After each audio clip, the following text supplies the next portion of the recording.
I'm going to show you how to configure your contact information and notification settings for your cPanel account. As a cPanel user, you want to provide this information because it allows the system to notify you when there is an important event with your account. So, what's an important event? It's an event such as approaching your account quota limit, if your account information changes, or if an unauthorized user attempts to log into your account. You also need to provide a primary contact address in order to use cPanel's Reset Password feature. This interface only appears if your hosting provider enables the Contact Information feature in WHM's Feature Manager interface. If you don't see this feature, you may want to contact your hosting provider. Alright, let's go ahead and log into our cPanel account. Here on the cPanel interface, we can select contact information from the Preferences menu here. But let's click our username in the top right section of the interface here, then select Contact Information from the menu. The Contact Information interface will appear. At the top of this interface, we have 3 text boxes where we can provide our contact information. The first 2 are the contact email addresses that we want to receive notifications. Right now, we do not have any information provided in these contact fields. But before we enter our information, let's take note of the interface notice message here. cPanel does not recommend that we use an email address on the domain that the server hosts. Why? Because if our system encounters a problem, we won't receive a system notification. For example, if our mailbox is over its quota, the system won't deliver the notification. Let's enter a primary contact address here in the first text box. This should be an account we frequently access, so we don't miss any messages the system sends us. Next, let's enter a secondary or backup email address in the text box here. The third text box here lets us use a push bullet access token. This access token allows us to link our mobile phone with our cPanel account, so we can receive these important notifications on the go. For more information about these access tokens, check out Pushbullet's website. I've included the link in the description below. For this tutorial, let's enter a token in the text box.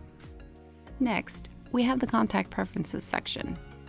This set of options tells the system when it should notify us about changes to our cPanel account. This section is only available for users whose hosting providers have enabled Update Notification Preferences in WHM's Feature Manager interface. Some of the options here also require that your hosting provider enables certain settings. If you don't see them, or this section is unavailable, contact your hosting provider. As we can see, there are several options to select from. Some of these options may be enabled by default, depending on how our account is set up.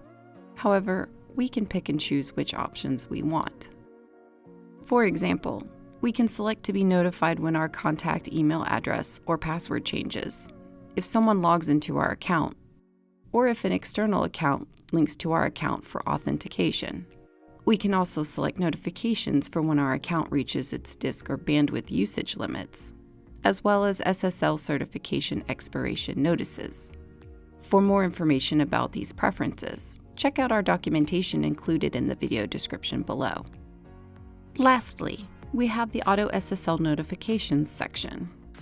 This allows us to set the level at which we want the system to notify us for Auto SSL related notifications.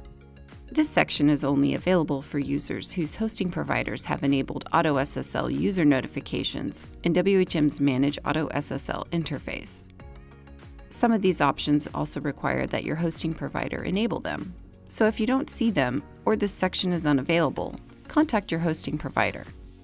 By default, the system enables the Auto SSL Failures and Deferrals Only notification option, so the system will notify us for these types of event failures. But for this tutorial, we want to receive notifications for Auto SSL Failures Only. Let's select the Auto SSL Failures Only option here. Now that we've provided our contact information, as well as our desired notification preferences, let's click Save. The system directs us to a confirmation interface. This interface lets us know that our information has successfully saved and provides us with a list of our contact settings and our desired notification preferences. Thank you for viewing this tutorial. I've included a link to our contact information documentation in the video description below. Check it out for more information on this feature. Also, be sure to subscribe to our channel so you're up to date on our tutorial releases. If you want more information about cPanel, come visit us over at cPanel.com or follow @cPanel on Twitter. See you next time!